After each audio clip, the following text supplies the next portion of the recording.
Good morning and welcome back to Sherburne Public Library's Book Talk. This week we are talking about cookbooks, and we have several at the library right now for you to come and check out.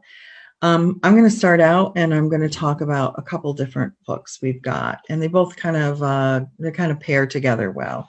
The first one I'm going to talk about is called I Heart Soul Food. And I mentioned this in another book talk we had at one point, probably a month or more ago.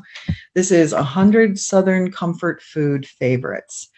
So this is, as you can imagine, this is food that is just delicious food, basically. This is good home cooking type food. So the definition of soul food is like it's ethnic cuisine traditionally prepared and eaten by African Americans, originating in the southern United States. So that's kind of the way that's kind of the technical definition of it. But I think soul food has really kind of come into our culture in America in a big way. I mean, you're talking about, macaroni and cheese and biscuits, and I think she's got all sorts of, there's greens, and on the back, there's these delicious looking blueberry waffles. And so it's all just really good, filling, hearty, comforting food is the way I look at it. The lady who wrote it is Rosie Mays. She started out probably, 6 or 8 years ago she's always loved to cook her whole life. And the other thing that's interesting is she is not from the South. She's from Seattle, but this was the kind of food that her parents made and her family made. And so she kind of grew up on it. So it kind of shows you that soul food is not necessarily Southern food. It's more of an ethnic thing. So anyway, she grew up cooking, and that was her thing. Everybody in the family loved the fact that she was a good cook. And then, so she started doing a blog, and she would record herself cooking and making videos on YouTube, and it kind of took off. And so then she decided she needed to write a book or write a cookbook. So she did. So that's where this came from. And the recipes are all sorted by, meal. So you've got your breakfast in one, chapter, and then lunch, dinner, all of that. And it's and the food is the ingredients are simple, are things you're going to find in your grocery store. Anybody can go probably to our Big M here in Sherburne and get almost everything that's in here. So that makes it an easy one to pick up and use to make food. So I highly recommend this. And I know that, we love comfort food. I mean, who doesn't love a good plate of macaroni and cheese once in a while? So, of course, this is not a low fat cookbook. You want to be careful. There's a lot of fat in some of this, but it's delicious food. So highly recommend that one. The other one that I'm doing is called Rice, simply, by Michael Twitty. I can't really see it because it's glowing. There we go. Now, Michael Twitty he's a culinary historian and author of the James Beard Award-winning The Cooking Gene, A Journey Through African American Culinary History in the Old South. So I see how that's where the the pairing comes in. I think rice is, as you know, there's a lot of rice in soul food and African American food, African food. Rice is universal, I think, pretty much around the world, if you think about it. And that's kind of what he talks about in here. There's a lot of information about rice and the different kinds of rice, and then there's the basics. He's got a chapter on the basics, which is kind of what you would use in your kitchen to cook rice. There's recipes for broths and a bunch of other words, soups and gravies and things like that. And then he goes into several other recipes using rice. Now, I would say that this is a little more of a upscale if you want to talk about the ingredients. You're not going to find all of these ingredients here in Sherburne, New York, or you might not even find them, very locally. Some of them you will. So it's not as user-friendly, I would say, but it's really interesting because it talks all about the different kinds of rice and kind of how it became part of the culture of all of many civilizations. So in that sense, I think it's really a cool read, and it's short. I mean, it's very thin. It's a thin book. In fact, I'm trying to see if I can find there was a review, and it said, the new cookbook from James Beard Award-winning writer Michael Twitty is a thin volume full of depth. So, I think that's a good description of the book. So we've got both of these here in our library, and I really hope that you'll come check them out. Just find out about rice and some soul food. So I think Justine is going to go next with her book. Take it away. So the book that I have is called This Will Make It Taste Good, and it's by Vivian Howard, who hosted a show on PBS for a little bit. It was called A Chef's Life, and it was a documentary about what cooking is like in like the Northeast kind of region. So that's fun.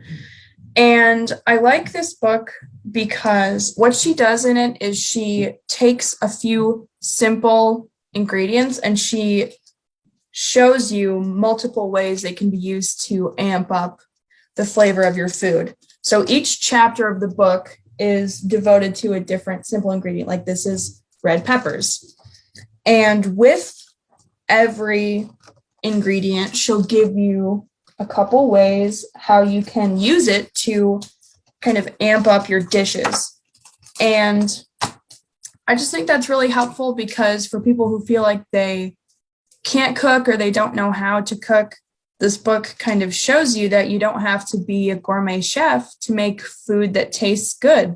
You can use simple things like peppers or onions or a good salad dressing, and you can use it in so many ways. So you don't need to be a fancy chef to know how to make your food taste good. So I like that about this book. So if you want to make food that tastes good, but you're not a professional, you don't need to be. Just read this book and you'll learn so much. That's awesome. I love that where it said R-rated onions or something. Yeah. Like that. And was the pepper one, did that say red weapons, or did I just see it wrong? It did say red weapons. We've also got Citrus Shrine. Oh. That is one of the chapters. So yeah, every chapter has a fun name like that. That's pretty cool. That actually sounds great. I like the fact that it takes simple ingredients and shows you how to make it taste good, because that is really the key, honestly, in cooking, I think. So, yep. Excellent. All right, Megan, let's hear from you. Okay, so mine is Modern Comfort Food by Ina Garten. And she is the Barefoot Contessa, of course, from Food Network. She originally owned a specialty food store and catering business in the Hamptons, where she lives, called Barefoot Contessa. And they had a lot of specialty foods, like different salads, and they did catering. And so I've always loved her show. But I think one thing that is really great about this book is sometimes her recipes they can be really fancy, I guess. And this book is definitely not. It really is comfort food, which I like. It's kind of different. And some of it is just basic comfort food, and sometimes she takes a comfort food and sort of changes it a little. Like she did a chicken pot pie soup, I think, in this one.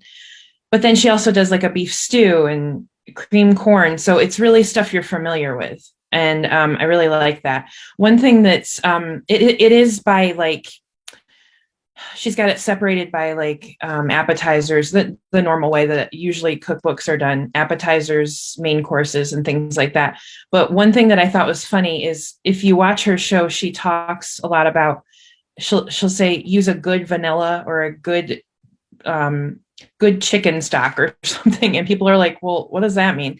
So she actually has a section in this book saying, well, here's what I mean. Here's what I use for these things, which is good if you're going to the store to know, like, what brand would she use? So, because people joke about that with her all the time. She's always saying, you know, use a good vanilla, and everybody's like, well, how do I know what that is? So, yeah, the recipes look amazing. Everything looks like something that is definitely a comfort food that we're all familiar with. So it's nothing too fancy or out there, but yeah, it looks really good. That's great. Yeah. I always have liked watching her too, because she always makes everything look so, she takes these simple things and it makes it look like, oh my gosh, magically it looks delicious, and even better than, she'll make a salad and I'll think, well, if I made that, it would just be a salad, but hers just for some reason, it always looks better. But that's great. And Southern food, not Southern food, I mean comfort food. Yeah. We all love that. So very cool. So all of these are at our library for you to check out. So come on in or give us a call, and we'll be glad to check them out to you. And of course, there's many more cookbooks. These are just new ones that we have. So we have a lot of cookbooks at our library. So coming up in May, we'll have a couple more book talks. We have not just chosen those subjects yet, but we'll be doing that soon. So we hope you'll tune in. There'll be a couple. We've been trying to do them every other week now. So thanks for watching. Hope you learned something or found a new cookbook you want to try out. And we will see you soon at the library. Thanks for listening.